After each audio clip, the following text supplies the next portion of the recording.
Salvatore Sullo non è più l'allenatore del Calcio Padova. Il mister è stato esonerato dopo la sconfitta casalinga per 1-0 contro il Modena. Si tratta della terza sconfitta consecutiva per il tecnico napoletano, con appena 7 punti portati a casa nelle ultime 8 giornate di campionato. L'esonero è stato comunicato dal direttore sportivo Sciogliano a Salvatore Sullo questa mattina, quando si è presentato al centro sportivo per gli allenamenti.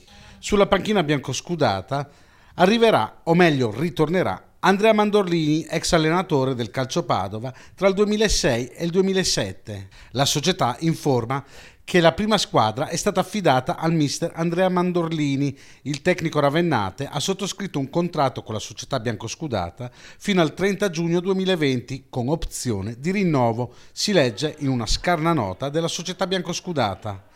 Mandorlini avrà il privilegio di allenare il figlio Matteo in forza al Padova.